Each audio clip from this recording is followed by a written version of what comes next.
세상에서 가장 아름답고 가슴 벅찬 아가들의 첫 노래. 아가는 신이 인간에게 준 아주 귀한 선물입니다. 마치 몸이 부서지듯 밀려오는 산통이 두렵지 않은 산모와 가족들입니다. 그것이 바로 자연주의 출산에서 느끼는 행복입니다. 모험의 길이기도 하지만 기쁨이 배가 되는 아기와의 첫 만남. 자연주의 출산의 가치를 알리고 싶은 산부인과 의사, 제 이름은 정환기입니다.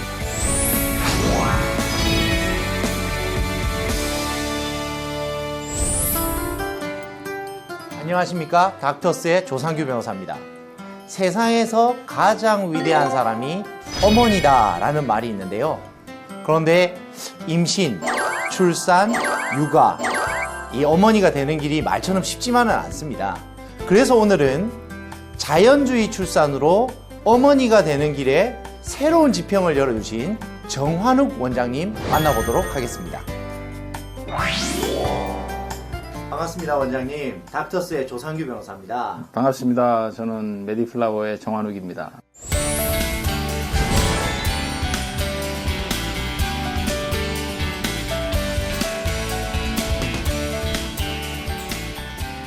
자연주의 출산의 선두주자신데요. 이 자연주의 출산이란 게 어떤 의미인가요? 이 대부분 많이 질문하세요. 자연주의 출산이란 뭔가? 출산이 뭔지는 아시죠? 애 낳는 출산, 거, 아기 낳는 거. 그게 이제 자연스럽게 아기를 낳으면 그게 이제 자연주의 출산인데, 사실 오늘날 그 많은 의료 이 행위들, 또 의료의 어떤 도움들, 약물 이런 것들이 이 출산하는 엄마와 아기를 건강하도록 돕고 있지 않습니까? 네. 그래서 이런 돕는 과정이 엄마한테 자연스럽게 필요할 때 될 수 있도록. 그렇지만 출산 자체는 엄마, 아기, 아빠, 이 가족이 하는 것, 그들이 평화롭게 행복하게 날 수 있도록 이 나머지 사람들은 돕는 개념. 이게 자연주의 출산입니다. 아, 산모 혼자 아기를 낳는 것이 아니라 이제 가족 전체의 응원을 받아서 가족들이 다 같이 아기를 낳는 게 이제 자연주의 출산이거든요. 그렇죠. 어차피 뭐 자연스럽게 낳는. 그렇죠. 가족이 우리나라 사람들이 사실 이렇게 흥이 많잖아요. 축제. 이게 출산하는 게 축제인데 사실 상당히 많은 사람들이 걱정을 많이 하거든요. 어차피 모든 가족이 다 같이 참여를 합니다.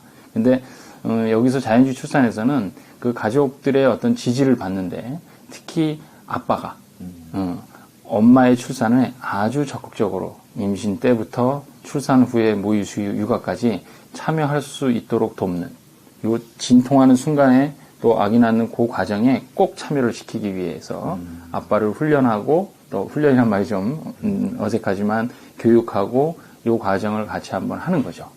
이게 자연주의 출산의 사실은 굉장히 큰 핵심이에요. 그러면 이 자연주의 출산이라는 것이 좀 새로운 개념이지 않습니까? 그러면 언제부터 이 자연주의 출산이 좀 이렇게 유행이 됐나요? 이 자연주의 출산이 그냥 인류가 처음 출산할 때부터 자연스러운 모습이었어요. 예를 들어서 엄마가 아기를 낳는데 혼자서 쓸쓸하게 아기를 낳는 사람들이 있겠어요? 거의 없어요. 이게 아기 주변 사람들의 도움을 받아서 아기를 낳고, 또 도와주는 사람이 또 관찰에 의해서 기술이 좋아지고 경험이 많아지면 그 사람이 이제 또 대부분 여자겠죠. 그게 이제 산파라고 하는. 그렇죠. 그렇게 시작을 했고, 그런 사람들이 서로 훈련을 하고 또 그게 이어지다 보면 그게 이제 산파 교육 시스템이 되고, 뭐 이런 식으로 원래 아기를 낳는 일은 집에서 가정에서 그들만의 일들이었죠. 어떤 이제 병원에 가는 어떤 의료 행위가 꼭 필요한 일들이 아니었는데, 그런 식으로 따지면 자연주의 출산은 굉장히 오래된 거예요. 원래부터 있었던 개념이에요. 그러니까 그런 거를 그냥 자연출산이라고 하죠. 그냥 출산 자체가 여성의 생리현상이니까 생리적으로 그냥 일어나는 그 일이 대부분 건강했어요. 근데 문제가 이제 어디서 생기냐면, 일부 엄마와 아기들이 이 아주 열악한 환경이나 또 영양 상태가 안 좋거나 또는 감염, 또 기타 다른 합병증에 의해서 엄마 아빠가 좀 위험에 처할 수 있는 상황들이 있잖아요. 특히 이제 산후에 출혈이 많다라든지 또 임신 중독증이라든지 이런 부분들에 대해서 일부 이제 엄마와 아기가 위험에 처하니까 이 의료가 발달하면서 이 출산의 이제 의료 상황이 이제 도와주기 시작했던 거죠. 근데 사실 유럽이나 이런 다른 나라들, 뭐 우리가 복지국가라고 보통 얘기하는 그런 나라들이 모자보건, 이 엄마와 아기가 건강한 시스템을 더 건강하게 갖고 있는 나라들이 더 있어요. 뭐 더 건강하다는 말이 조금의 차이겠지만 네. 그런 나라들은 집에서도 여전히 아기를 낳고 산파도 여전히 많고 그리고 대부분 우리 병원 직원도 노르웨이 친구가 있지만 그 나라에서는 건강한 산모는 의사를 만날 일이 별로 없는 거예요. 산파들하고 그냥 낳는 거예요.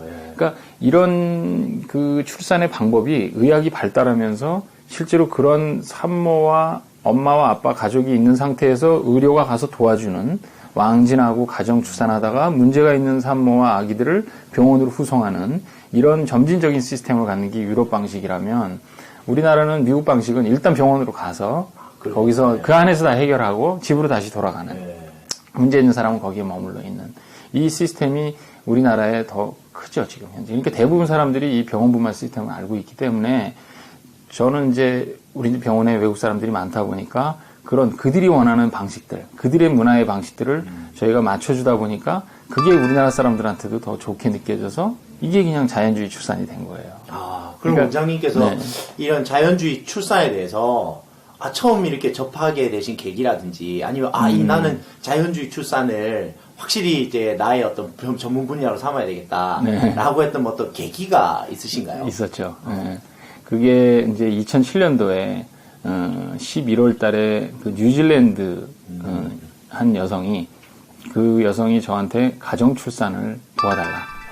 이런 얘기를 그때 처음 시작하고 한국에서? 그 가족 예. 한국에서. 네. 그게 이제 이태원인데 제가 그 가정 출산을 참여하고 난 다음에 제가 이렇게 방향이 완전히 바뀌었어요. 자기 또 아기 낳을 건데 이번엔 집으로 가서 낳아달라는데 한번 생각해 보세요. 지금 집에 가서 아기 낳는 사람들 지금 덜어 있지만 그때도 있었어요. 근데 그 사람 입장에서는 당연한 걸 요구한 거예요. 왜냐하면 그 사람 어머니도 자기를 집에서 낳고 셋째 딸이거든요. 그 다음에 그 언니들도 집에서 아기를 계속 낳고 그러니까 아까 얘기했던 네덜란드, 노르웨이, 덴마크 시스템이 뉴질랜드, 오스트리아도 그대로 있는 거예요. 그러니까 그 나라들은 웬만하면 건강하면 집에서 낳고 이게 가능한 이유를 보니까 다산을 많이 하는 거예요. 출산율이 높을 땐 다산을 많이 해요. 그러니까 결혼한 사람이 많아지고 다 아기 낳는 그 부부가 많아져서 출산율이 높아지는 게 아니라 제가 보기에는 둘 낳고 셋 낳는 사람들이 많은 거예요. 그러니까 첫째 힘들고 둘째, 셋째가 쉽게 낳는 거예요. 그러니까 이런 문화에 있던 사람들, 산파하고 뭐 산파 도착하기도 전에 집에서 낳아버리는 사람들, 뭐 이런 문화에 있던 사람들이 의사한테 우리나라가 병원이 잘 돼 있는 그런 시설에 의사한테 가서 그 좁은 진통실에 가서 하루 종일 움직이지도 못하고 먹지도 못하고 이렇게 아기를 낳으라 그러면 갔다가 막 놀래고 오는 거예요. 가치관이 완전히 다른 거죠. 그렇죠. 문화가 차이가 있는 문화가. 그러니까 우리 병원 와서 조그만 병원이고 애 안 받으니까 좀 한가하잖아요. 와가지고 한 1시간 반을 갖다가 계속 자기가 왜 그 출산을 해야 되는지 저를 설득을 하고 얘기를 하잖아요. 그 뉴질랜드 분을 통해 가지고 또 입소문도 났을 테고. 현재 한국에 있는 많은 외국인들이 또 이렇게 원장님을 찾아오지 않나요? 지금은 결국은 그렇게 됐죠. 손님의 비중이 한 어느 정도? 한 전체 10% 정도는 외국 사람들이에요. 우리나라에 거주하는 외국 사람들 또는 외국에 있다가 우리나라에 이제 오려고 하는데 우리나라에 어떤 산부인과가 나한테 입맛에 맞는 산부인과가 있나 찾아가지고 오시는 분. 이렇게 해서 전체 한 10% 정도 됩니다. 그러면 이제 외국인 이 산모들을 받을 때 특별히 이렇게 주의를 한다거나 어떤 이렇게 보통 국내 산모들하고 좀 다른 점이라거나 이런 거는 없나요? 그 사람들이 하는 랭귀지를 굳이 출산 현장에서는 말로 알아듣는 게 아니라 그 사람들이 뭘 요구하는지를 출산 현장에 그대로 있으면 그거를 알고 맞춰주는 거를 그들이 원해요. 특별히 뭐 우리나라 사람보다 더 까다롭다 이런 게 아니라 출산에 있어서 자기가 마음속에 갖고 있는 것들을 다 요구를 하기 시작하고 그 말을 할 수 있는 환경을 제가 만드는 거고 그거를 요구하면 그거를 들어주다 보니까 이렇게 병원이 됐고 그게 자연주의 출산이 된 거예요. 그럼 자연주의 출산이 조금 유행을 하고 있는 어떤 태동기인 것 같은데 네. 지금 현재 그럼 우리나라에 있는 자연주의 출산을 이렇게 적용한 그런 병원들이 얼마나 되나요? 제가 처음에 시작할 때는 자연주의 출산, 자연출산을 검색어로 치면 없었어요, 별로. 인기도 없었고. 근데 그것이 이제 유행을 탄다는 말씀이 딱 맞는 게, 그러니까 산모들이 그걸 찾으니까, 병원 입장에서는 그 산모들이 오기를 바라는 병원 입장에서는 우리 자연주의 출산합니다. 이렇게 하는데 실제로 우리가 하고 있는 그런 방식대로 완벽하게 맞춰주는 병원은 그렇게 많지 않아요. 지금 자연주의 출산을 이게 통해서 아기를 낳았던 그 산모들의 어떤 그런 어떤 반응들 어떻습니까? 좀 많이 만족을 하나요? 이 출산의 가장 큰 목적이 바로 산모의 만족도입니다. 예. 그리고 아까 말씀드렸던 아빠의 만족도. 그러니까 산모와 아빠가 서로 얼마나 만족하느냐가 제일 중요한데 그 만족도가 되게 높아요. 그래서 저희 병원은 그 만족한 사람들이 소개하는 병원이고 특히 아빠가 만족해서 아빠가 회사 가서 너 이렇게 출산해봤냐라고 얘기를 하는 일이 비일비재합니다. 그러니까 그 아빠들이 소개하는 병원. 그러니까 저희 병원에 오시는 분들 제가 이제 교육하다가 딱 보면 반 정도는 아빠가 이렇게 반 끌려와서 뒷짐지고 있는 분들이 있고 반 정도는 엄마가 아빠 쫓아서 오고 오히려 아빠가 데리고 와요. 한번 가보자. 이렇게 데려놓고 저희가 이제 교육을 하는 과정 중에 진료를 하는 과정 중에 이렇게 다 보시면서 이게 우리가 몰라서 그랬지 이게 우리가 그냥 원하는 거구나. 그리고 이게 이렇게 했어야 되는 거구나. 또 이게 더 건강할 수 있겠다. 또 나한테 우리 가족이 맞겠다. 나도 이 출산을 그냥 뭐 안전, 뭐 고통의 해방을 위한 어떤 약물 이런 거는 당연히 의사들이 알아서 하는 걸로 알았는데 아빠가 이게 내가 여기 자리에 꼭 참여해야 되는구나. 이런 것들을 깨우치는 과정들이 생겨요. 그러면서 그것들을 출산의 전 과정, 임신의 전 과정 다 참여하게 하고 하니까 아빠 입장에서는 나중에 참여하는 것에 대한 놀라운 경험을 하게 되죠.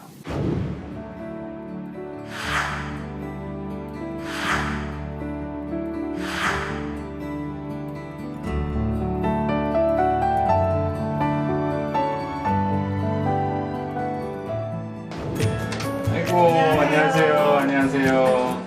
잘 지냈어요? 네, 잘 지냈어요. 네, 앉으세요. 배 사이즈 좀 재보자. 그래요? 네, 27, 26 이렇게. 그래서 배가 단단하게 가끔 뭉칠 때 놀라지 마시고 이제 빈혈이 오면 허연데 지금 빈혈은 별로 없는 것 같아요. 골고루 잘 먹고 있죠. 네. 지금 어디 불편한 데는 없고요. 네, 좀 중간중간 뭉치는 거? 그거 말고 괜찮아요.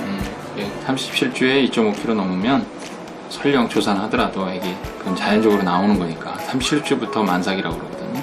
그러니까 너무 걱정하지 말고 네. 물 잘 마셔요. 네, 열심히 노력하고 있어요.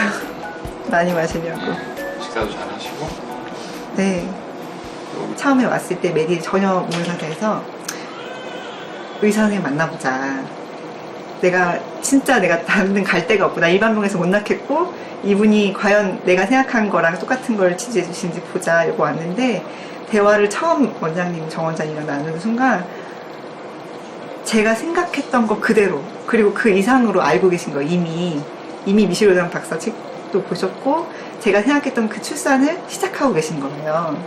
그리고 그때 대화를 나눌 때 거기에 대한 좀 확고한 게 있으시더라고요. 자연주의 출산에 대해서. 그때 딱 믿음이 갔어요. 처음 만나서. 그리고 저는 그때부터 나 여기서 낳아야지. 그 첫째를 낳고 그걸 경험을 했으니까 저는 어떻게 출산이 되는지. 둘째를 여기 아니면 날 수가 없었죠. 안녕하세요. 아이고, 안녕하세요. 정원아 원장님 안녕하세요. 인사하세요. 들어와, 혜나. 이렇게 다 또 데리고 나왔네. 응? 첫째는 오늘 유치원 가야 되는데 햇빛도 좋던데 여기 오겠대요. 응. 네, 원장님만 딱, 우와, 하나 고르세요. 하나씩. 자, 핑크. 하이파이브. 우와, 우리 친구잖아. 에이, 좋았어. 니네들 이거 왜 주는지 알지? 왜 나중에 주실까? 동생 나올 때 니네 엄마 힘내세요 도와주려고. 우리 그동안에 얼마나 어떻게 지냈나? 지금 22주? 그러니까 지금 뭐 배 땡기고 좀 그렇지 않아요? 지금 여러 가지 여태 몸 안 좋다가 이제 조금 괜찮아졌어요. 이 진통이라는 게 진짜 조절이 좀 돼요. 이렇게 호흡 잘 하고 이완하면은 충분한 것 같아서 다 아빠가 같이 했었는데 아빠가 또 있었으면 싶은 거죠. 우석이는 어디서 나왔지? 어디 있었지? 나지마 아빠 맞아. 우석이는 아빠 뱃속에 있었어. 아빠 뱃속에 있었어, 너는? 그래서 아빠 배에 있다가 나왔다고. 근데 그게 출산했을 때 얘 출산하고 찍은 사진이 보면 아빠가 이렇게 본딩하고 있는 그 사진이 있으니까 그거 보고 얘기하는 맞아요. 거예요. 그래서 엄마가 너무 힘들어가지고 아빠가 본딩했던 그런 아빠들 있죠. 그러면 엄마한테 나중에 놀리더라고. 어떤 아빠는 내가 먼저 본딩했다고. 그러니까 내가 낫다. 그리고 그 얘기를 애한테 계속 해주는 거예요. 그러니까 나는 자기는 아빠가 난 줄 알아. 마인드가 많이 바뀌는 것 같아요. 그냥 일생의 아이와 내 가정이 처음 출발하는 그런 투자라고 생각하고 저는 자연주의 출산을 한번 접근해 보는 것도 그냥 단순히 아이를 낳는 것뿐만 아니라 그런 부분도 한번 생각해 보시는 것도 좋은 것 같고, 저는 첫째 때는 조리원에 있었는데 조리원에서 사람들이 다 놀랬어요. 4.3kg의 아이를 저렇게 멀쩡하게 낳고 다니고 있는 엄마가 있다는 사실에. 그리고 시어머님이 저한테 조리원 와서 되게 고마워했어요. 다들 이렇게 부어서 아픈 얼굴로 어그적 보는데 저는 너무나도 애 낳은 사람 같지 않게 잘 있으니까. 그러니까 몸이 흐르는 대로 제가 받아들이면서 그걸 과정을 했기 때문에 제 몸이 그냥 빨리 괜찮았던 것 같아요. 예, 그렇다면 이 자연주의 출산에서 이 산모들이 미리 조금 알아야 할 것들 아니면 준비를 해야 될 것들이 있다면 좀 말씀을 해주시면 감사하겠습니다. 네. 일단 자연주의 출산을 선택하려고 하시는 분들은 되게 공부를 많이 하셨어요. 그래서 그분들이 다음에 필요한 것들이 뭐냐면 이 출산하는 과정이 어떻게 되는지 되게 궁금해 하셔요. 그래서 그 과정을 아빠와 함께 이 자연주의 출산하는 병원, 특히 뭐 저희 병원 같으면 미리 상담을 해드립니다. 그래서 이 교육 과정을 먼저 들으시는 게, 그러니까 저희가 이제 자연스러운 탄생 교실이라고 그래서 이 산전 관리할 때 하는 듣는 코스가 있어요. 10시간 정도 되거든요. 이 과정을 일단 이수하시면 그 과정 동안에 궁금한 부분들이나 본인이 이제 필요한 것들을 질문하게 되고 해서 자기 출산에 어떤 자신감을 찾게 되는 과정이 될 거예요. 그래서 교육이 되게 중요합니다. 예. 그렇다면은 대부분은 이제 겁을 좀 낼 수도 있잖아요. 그러니까 병원에 가 있지 않기 때문에 뭔가 잘못되면 어떡하나, 네, 응급 상황은 네, 네, 어떡하나. 네. 거기에 대해서는 어떻게? 흔히들 오해하시는 게 자연주의 출산하면 그냥 어떤 아무 의료행위도 안 하고 의사 없는 데서 내가 혼자 하는 거, 이렇게 오해하시는 분들이 있는데 그게 아니고 집과 같은 환경, 편안한 환경을 만들어 드리되 의사가 뒤에 반드시 대기합니다. 그리고 조산사가 바로 산모 옆에서 또 출산을 돕는 둘라나 아빠가 제일 산모한테 가까이 이 진통을 케어하는 거죠. 그리고 저희가 의료행위를 산모한테 방해가 되지 않고 긴장이 안 되는 범위 내에서 그 방으로 들어가서 다 같이 하거든요. 그러니까 실제로 이 상황들을 다 알고 나면 되게 더 안심을 하세요. 그러면 이 국내에서 이루어지는 자연주의 출산의 어떤 방식이 외국의 방식하고는 좀 스타일이 다른가요? 그러니까 예를 들면 미국은 자기 비용을 많이 내는 사보험 회사에서 이 비용을 지불하기 때문에 우리보다 한 10배 정도 출산할 때 비용을 사용할 수가 있어요, 병원이. 그러니까 실제 미국 병원 시스템이라도 굉장히 엄마 입장에서는 하고 싶은 대로 다 할 수 있고 좀 더 럭셔리하고 의료 시스템이 좋죠. 이게 적은 수를 볼 수 있으니까 응급 상황에서도 잘 대처를 하고. 근데 영국 같은 경우는 조산사가 먼저 출산을 관리하는 시스템이에요. 그걸 나라가 그렇게 통제를 합니다. 그러니까 병원에 자기가 먼저 큰 병원 가고 싶다고 해서 갈 수 있는 나라가 아니에요. 또 캐나다도 그렇고요. 네덜란드도 그렇고 일본은 또 다르고 우리나라는 실제 병원도 갈 수 있고 조산원도 갈 수 있지만 조산원이 거의 지금 다 문을 닫아 있는 상태고, 그러니까 결국 우리나라는 99.9%가 병원을 갈 수 있는 시스템이에요. 그러니까 우리나라에서 출산할 수 있는 환경은 본인들이 우리같이 이렇게 억지로 자연주의를 만들기 전에는 대부분 그냥 병원에서 일관된 시스템으로 가는 거죠. 그러니까 나라마다 다 조금씩 그 나라의 복지 시스템, 의료 관리 시스템에 따라 좀 다릅니다. 예.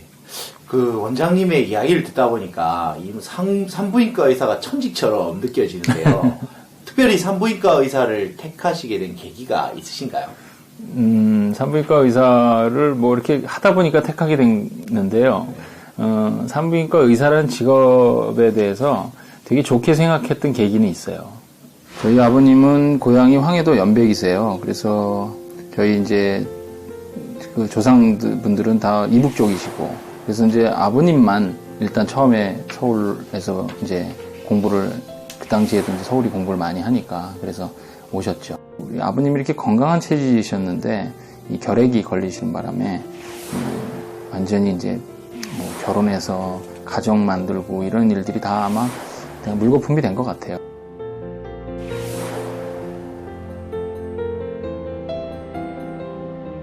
학교 다닐 때마다 아버지도 이제 어머니도 계속 누님을 의대를 가게끔 만들려고 해서 결국은 의대를 갔죠.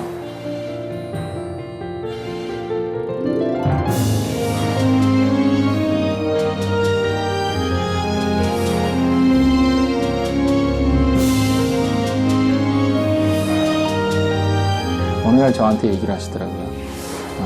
네가 의사가 됐으면 좋겠다 하는 이유가 이러이러한 이유다 하면서 그때 이제 제가 지금까지 알고 있는 얘기를 쭉 하신 거죠.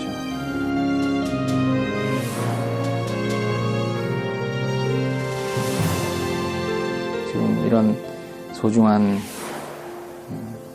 가족과 저의 삶을 주셔서 너무 감사해요, 아버지. 네, 듣고 보니 의사 선생님이 되신 게 참 색다른 어떤 길을 접어드신 것 같은데, 그렇다면 아버님은 어떤 분이셨나요?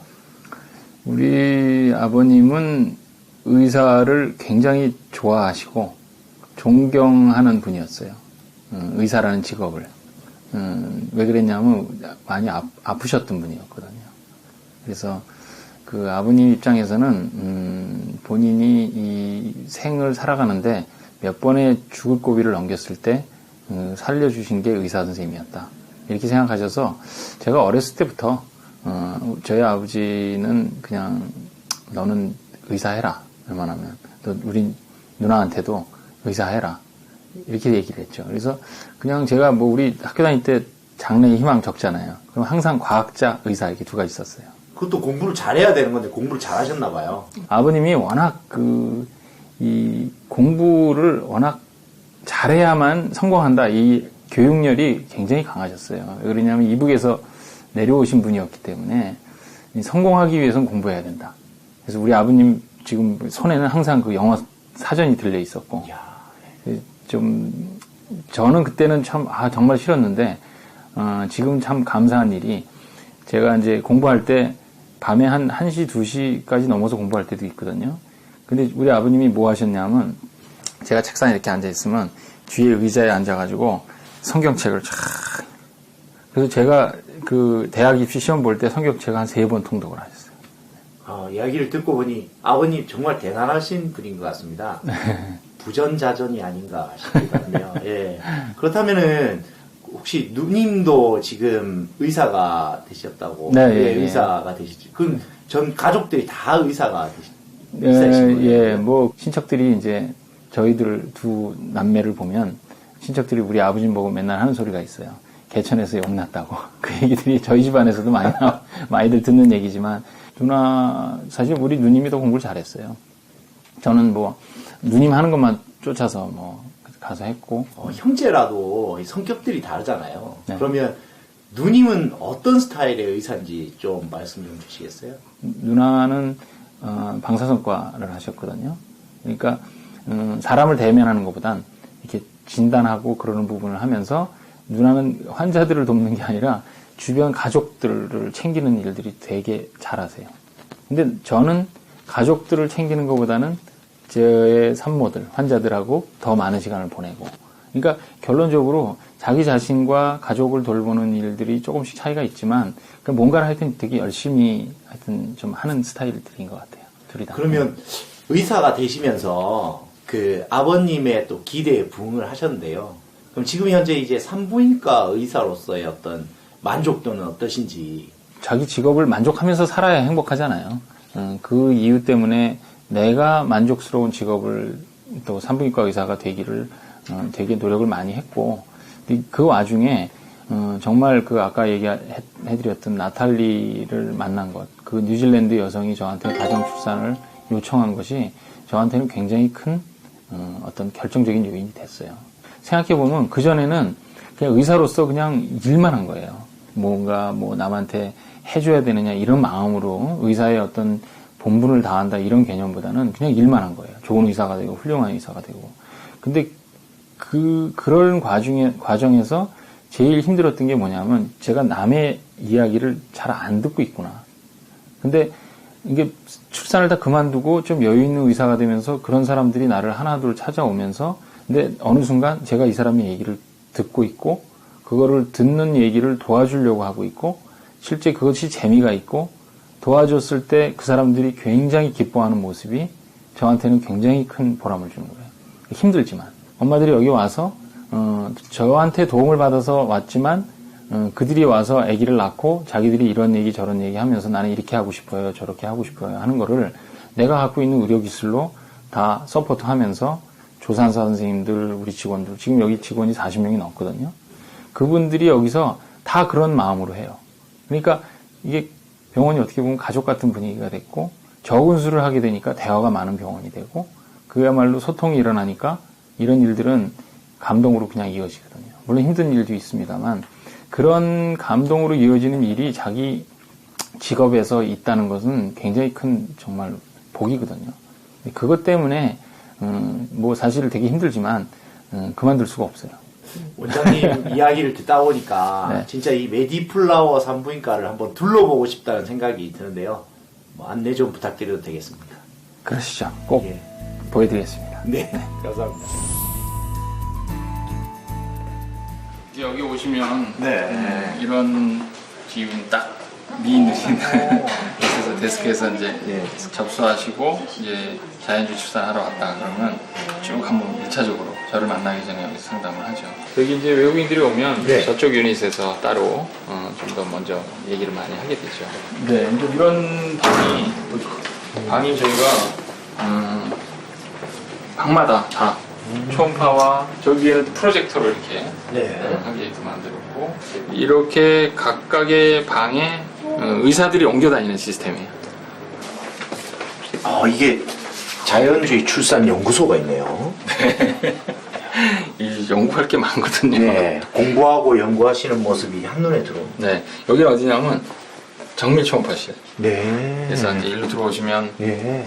이 사실 정밀 초음파라는 게 뭐 물론 기계도 좋고 뭐 해야 네. 되지만 네. 이 아기의 그 문제가 있는 아기인지 아닌지를 찾아내는 과정, 뭐 이렇게 좀 아기 다 모든 아기가 완벽할 수는 없잖아요. 그걸 출산을 준비하기 위해서 하는 과정이 이 정밀 초음파실에서 따로 이루어집니다.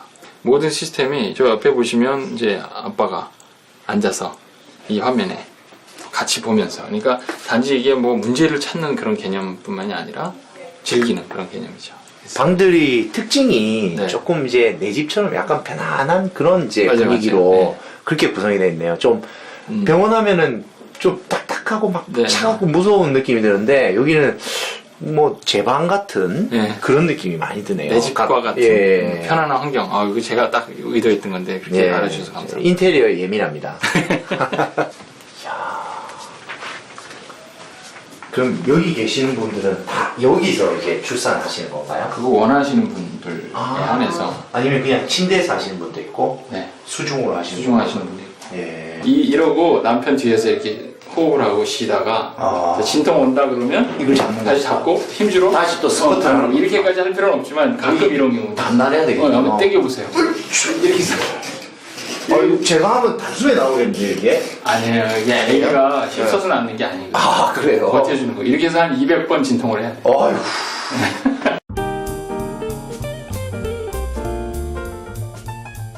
수중 출산을 할 때도 있지만 네. 수중 출산하지 않을 때도 이 진통을 꼭 무통분만하고 진통을 견디는 게 아니라 사실 남편이 쫓아다니면서 여기를 이걸 한번 놔보세요.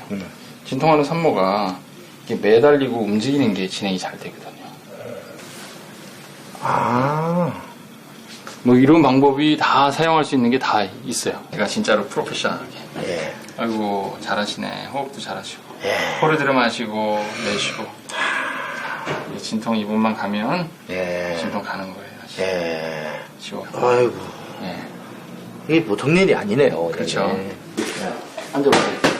공을 이렇게 공을 앉아서 앉아서 한두 시간. 진통할 때 엉덩이를 돌리는 거야. 섹시하게. 이렇게? 아니, 그렇게 하면 안 돼. 호흡해봐요. 들여 마시고 내쉬고 잘한다. 잘한다. 이렇게 해서 자. 여기 지금 간질간질하고 간질간질하네요. 왜냐면 이게 피부에 있는 신경을 건드리면 사랑의 호르몬이 나와요. 엔도핀이 나와. 여기서 이제 제가 회진을 출산하신 분 한번 보여드릴게요. 예. 이게 태명이. 안녕하세요. 아이고, 안녕하세요. 안녕하세요. 아이고, 안녕하세요. 근데 산모님 얼굴이 너무 좋으신데요? 제가 주변에서 봤던 이게 틱 보이는 그 산모님하고 제가 좋으시고야지.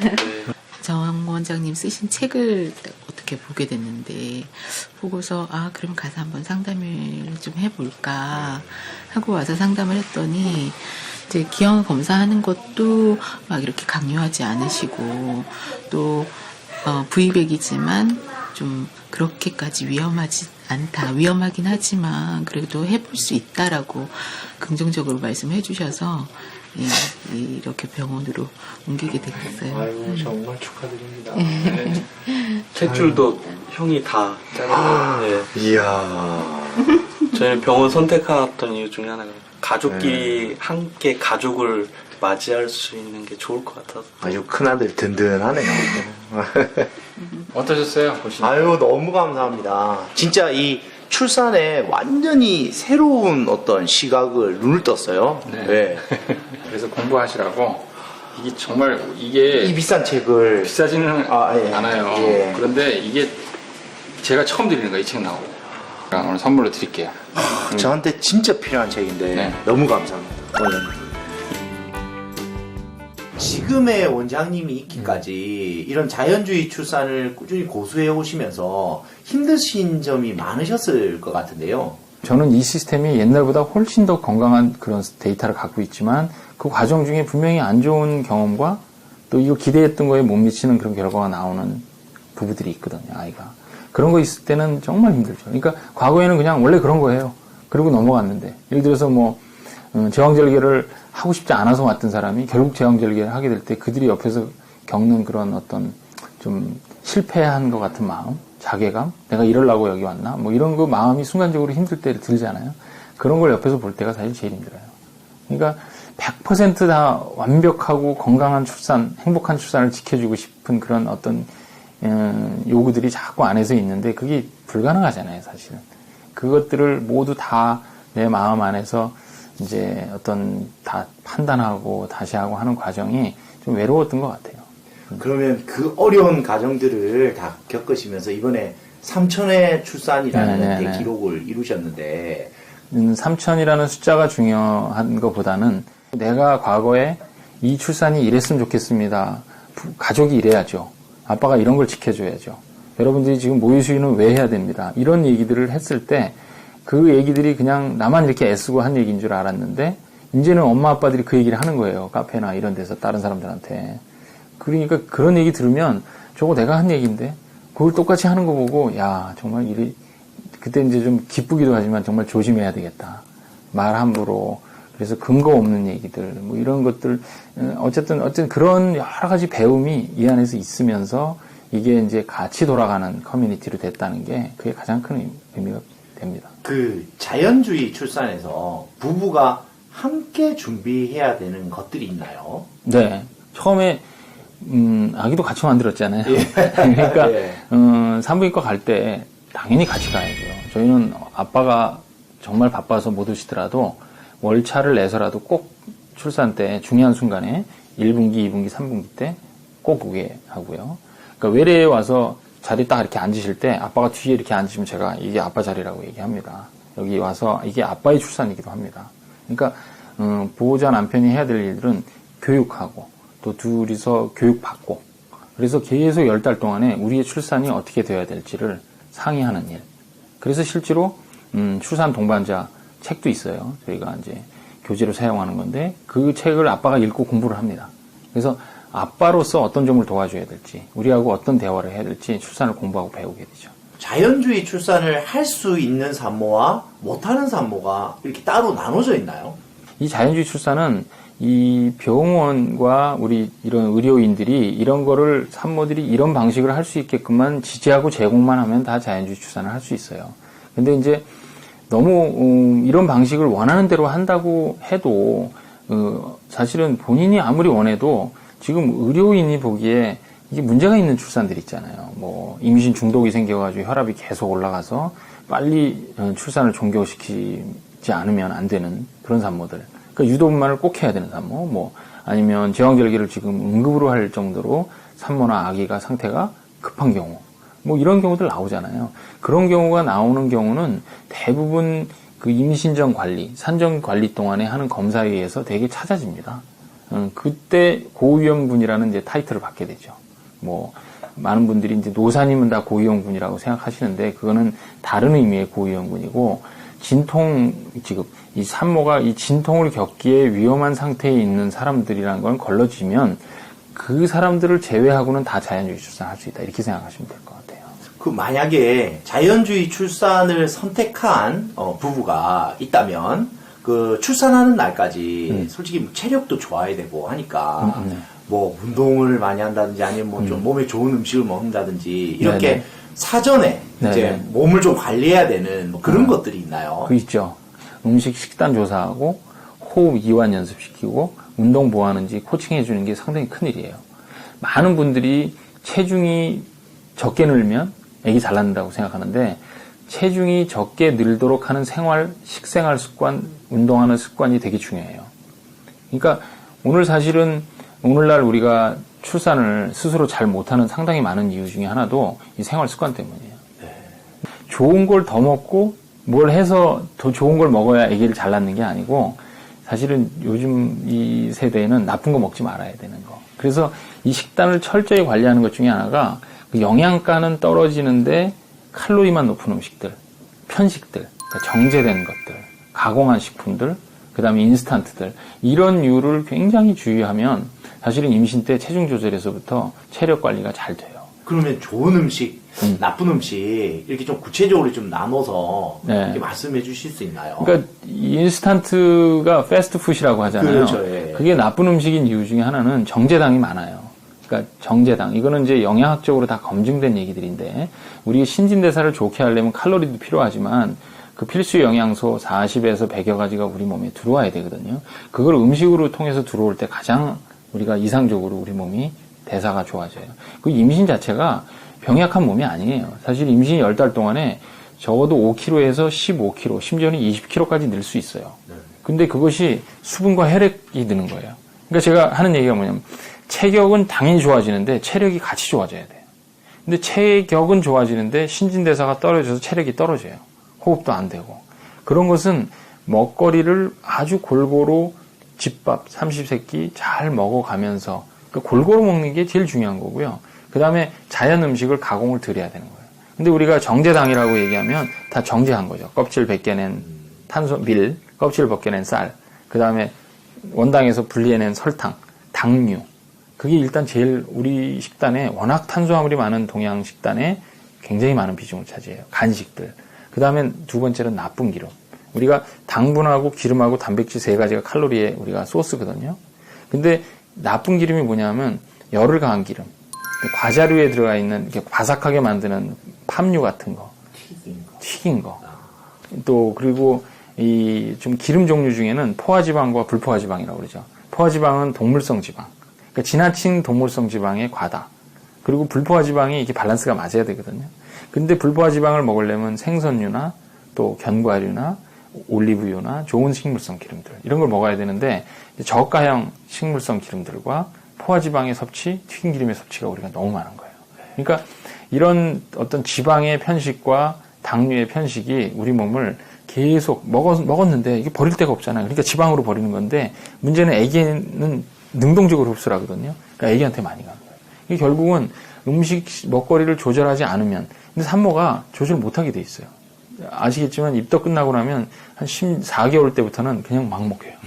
근데 어른들이 잘 먹어야 된다 그러고 먹는데 어른들 앞에서 더 막 먹고 나가서 또 자기가 먹고 싶은 거 먹고 허기지면 돌아서서 또 빵 먹고 이러니까 원장님 한 3주 전에 봤을 때보다 뭐 4kg, 5kg 훅 늘었어요. 그래. 그거 어떻게 해요? 몇 킬로까지 늘어야 돼요? 이렇게 물어보시는데 이미 그건 늦은 결과예요. 몇 킬로 늘리느냐 안 늘리느냐 우리가 조절하는 게 아니라 좋은 음식 말씀하셨는데 좋은 음식보다는 내가 보기에는 그냥 정성 들여서 만든 영양가 있는 골고루. 그러니까 식단이 자꾸 변하는 거예요. 그래서 제철 밥상, 제철 음식들을 인스턴트보다, 가공식품보다 장에서 봐온 것들. 뭐 꼭 장이 아니더라도 그런 신선한 음식들, 익혀서 먹은 음식들, 이런 것들을 골고루 먹는 게 가장 좋습니다. 그리고 좋은 것 중에 하나는 물을 꼭 많이 마셔야 돼요. 임신부는 혈액이 느려야 되기 때문에. 그리고 아빠랑 같이 산책하면서 이완하면서 호흡하는 거. 그러니까 호흡하고 물 마시고 밥 먹고 나서 휴식 취하고 2시간 뒤에 가서 아빠랑 또 산책하고 본인이 하고 이런 어떤 생활 패턴이 임신 10달 내내 만들어갈 수 있다면 이 엄마는 출산에 반드시 성공합니다. 임신을 해 있는 기간 동안 생활 속에서 좀 실천할 수 있는 이제 생활요법이 있다면 우리 사람이 임신이 10달 준비하시는 거 알죠? 그렇죠. 예. 네, 그 10달 이렇게 긴 이유가 있습니다.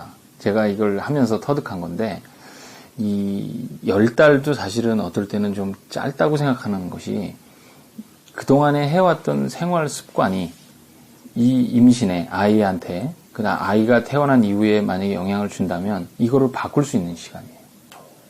그러니까 아까 말씀드렸던 식습관, 영양습관 이런 것들이 가만히 보면 우리가 태어난 이후로 바뀌지 않아요. 별로. 그 어떤 한 특정 문화에 살다 보면 남들이 먹는 거 먹게 되고 파는 거 먹게 되고 광고하는 거 먹게 되죠. 근데 몸에 안 좋은 걸 알면서도 먹게 되는 거예요. 근데 임신을 하게 되면 이게 갑자기 큰 문제로 떠올라요. 왜냐하면 엄마 입장에서는 자 보세요. 태반을 통해서 내가 먹은 음식이 그 임신 내내 굵어진 큰 혈관을 따라서 태반 내로 산소와 영양분이 다 간단 말이에요. 그러면 나쁜 것도 가겠죠. 그러니까 우리 음식에 오염되어 있는 것들이 가겠죠. 또 내가 하고 있는 행동 중에 호흡 안 하고 산소 못 주고 물 안 먹고 그냥 집중하는 거 있죠. 뭐 예를 들어서 너무 뭔가 스트레스 받고 막 사람하고 싸우고 이런 것들 잘 안 하잖아요. 그러니까 우리의 전통적인 태교는 뭐냐면 엄마가 아기를 뵌 사람이 태교의 정의가 그거거든요. 아기를 뵌 여자가 교육을 받는 거예요. 아기를 뵌 여자가 아기를 교육하는 게 아니고. 그러니까 뭘 교육받아야 되냐? 지금까지 잘못된 습관이 있다면 이제는 자식으로서 살아왔지만 부모가 되는 과정이잖아요. 그러니까 부모 되기 수업을 하고 부모 되는 면허를 받아야 될 시기예요, 10달이. 태교라는 것이 그러면 그렇죠. 저희들은 이제 아기를 가르친다고 생각하는데 이게 부모가 자신이 교육을 받고 자신이 변화하면서 그게 바로 자연주의 출산으로 가는 하나의 이제 훈련 과정, 맞습니다. 예, 교육 과정이 되는 맞습니다. 거예요. 네. 그래서 생애 첫 일주기가 가장 중요하답니다. 네. 왜냐하면 이때는 안정적인 애착 형성을 통해서 사랑을 받아야만, 이게 에릭슨이 하신 얘기인데요. 사랑을 받아야만 그 다음 단계를 갈 수가 있는 거예요. 그러니까 사랑을 언제까지 받아야 되느냐? 적어도 스스로 걷고 떨어져서 엄마 아빠하고 떨어져서 놀 수 있는 3살 때까지. 그러니까 분리라는 것은 내가 너를 분리시키는 게 아니라 아기가 떨어져서 안전하다고 느끼는 그 상황에 엄마 돌아보면서 계속 놀고 있잖아요. 그러니까 엄마가 없어도 울지 않을 상황이 됐을 때, 즉 분리해도 불안을 안 느끼는 상황이 되려면 3살 때까지는 무한한 사랑을 받아야 돼요. 그럼 어떻게 사랑을 주느냐? 이건 자동으로 이루어지는 일이에요. 엄마가 사랑을 조건부로 주나요? 아니에요. 난 다음에 바로 줍니다. 모유를 통해서. 그러니까 결론적으로 이런 심리 발달에 안정적인 사랑을 받은 아이들은 분리불안이 별로, 그러니까 뭐 전혀 없지는 않겠죠, 누구나. 그렇지만 이게 환경이라는 거잖아요. 그 환경이 누구의 환경이냐? 이게 부모가 사는 환경이 그 아이한테는 세계예요. 그러니까 그 아이가 그 환경에서 자란다라고 생각을 해보면 우리가 좋은 환경 보내려고 유학 보내고 좋은 환경 보내려고 좋은 거 먹고 내가 공부하고 그러지 않잖아요. 나중에 하잖아요. 그러면 태어난 이후로 가장 좋은 환경이 뭘까? 그거는 부모들이 우리가 원하는, 우리가 바라는 바른 생활을 하는 거예요. 지금 부모들한테 이 얘기를 계속 해주는 거예요. 그러면 이 부모들 중에 이거 정말 중요하구나. 이게 정말 좋은 거구나, 아기한테. 왜? 아기가 좋아야 부모가 마음이 편할 거 아니에요. 다 커가지고 성적 안 나온다고 그때부터 픽스하려고 그러면 늦다는 거죠. 대부분의 심리학자들이 아이의 문제, 한 사람의 문제를 판단할 때 결론을 내릴 때가 있어요. 얘의 문제는 집안에서부터 시작됐다. 결론적으로 부모의 환경에서부터 시작됐다. 심하게 얘기하는 사람들은 얘의 문제는 부모의 문제다. 이렇게 얘기합니다. 그러니까요. 자연주의 출산이라는 개념이 이렇게 들어보니까 이 출산까지가 중요한 게 아니라 출산으로부터 더 많은 이제 중요한 이 과정들이 남아 있는 거네요. 네네. 예. 원장님 말씀을 쭉 들어보니까 상당히 이제 거의 이제 이 전 출산 과정, 임신부터 출산, 그 출산 이후에 육아까지 전체 개념을 아우르는 자연주의 출산에 대해서 말씀을 주셨는데요. 그렇다면 향후에 원장님께서 더 큰 포부나 계획이 있으시다면 좀 밝혀주시면 감사하겠습니다. 지금 이렇게 시작을 해놓은 일이 너무 소중하고 우리한테 우리 사회에 필요한, 그러니까 해체되는 가족들을 더 애착 형성, 사랑으로 묶어주는 그런 이 가족 단위를 더 단단하게 만들어주는 일이라는 확신을 우리가 다 갖고 있거든요. 그러니까 이것들을 조금 더 사회에서 편안하게 제공받을 수 있도록 만들어내는 그런 일들을 이제 저희가 해야 될 것 같아요. 그래서 이러한 출산 방법이 다른 병원에서 또 다른 환경에서도 그 철학적이고 그 영적인 이런 과정들이 다 같이 공유가 되려면 교육도 이렇게 해야 되고, 그래서 이 방송이 저는 되게 소중하다고 생각하는데 이런 것들을 자꾸 알려주고, 그래서 엄마들이 본인들의 출산에 우리 의사들이 바뀌기 전에 엄마들이 먼저 나탈리처럼 요구를 했으면 좋겠어요. 우리 출산을 이렇게 해주세요. 그러면 저희 힘든 열악한 환경에 있는 산부인과 의사들 또 의료진이 바꿉니다. 제가 5년 전에 초창기에 했을 때는 카페에 들어가잖아요. 그러면 자연주의 출산한다 그러면 별의별 좀 황당한 사람들이라고 하는 댓글들이 더 많았거든요. 근데 지금은 신중하게 생각하세요. 공부 많이 해야 돼요. 정말 그게 맞는지 확인해 보세요. 아무 데서나 할 수 없습니다. 이런 얘기들이 나온단 말이죠. 그리고 엄마들이 인식이 바뀌기 때문에 우리가 이게 같이 간다고 봐요. 그래서 결국은 제가 그거를 뭐 의사가 잘해서 뭐 시스템을 도입해서 뭐 이런 개념이 아니라 정부가 잘해서 이런 개념보다는 이렇게 필요하고 더 좋은 것이 정말 중요한 본질이 뭔지를 더 알리는 일. 이거를 통해서 나머지 필요한 것들이 도와주는 사람들이 각자 더 모이는 일. 그 안에 산부인과 선생님들이 더 많이 모였으면 좋겠고, 그들을 교육하고 이것을 알리는 일. 지금까지 우리가 해왔던 일들을 알리는 일. 이 일을 제가 앞으로 계속하고 싶습니다. 예. 이 단순 유행을 따라갈 게 아니라 진짜 이 자연주의 출산에 대한 본질적인 내용을 파악하는 게 상당히 중요하겠네요. 근데 원장님 이야기를 이렇게 듣다 보니까 이제 겁을 먹었던 산모들도 마음을 안심하고 와서 자연주의 출산을 좀 하고자 하는 마음이 생길 것 같은데요. 네. 원장님의 이런 계획 제가 잘 되시도록 옆에서 열심히 응원해 드리겠습니다. 그러면 저희 병원으로 오시는 거죠? 예, 꼭 오도록 하겠습니다.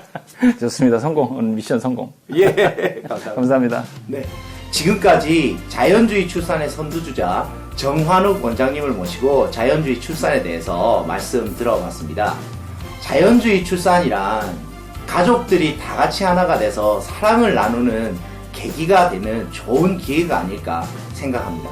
지금까지 시청해주신 여러분들께 좋은 정보가 되었으면 합니다.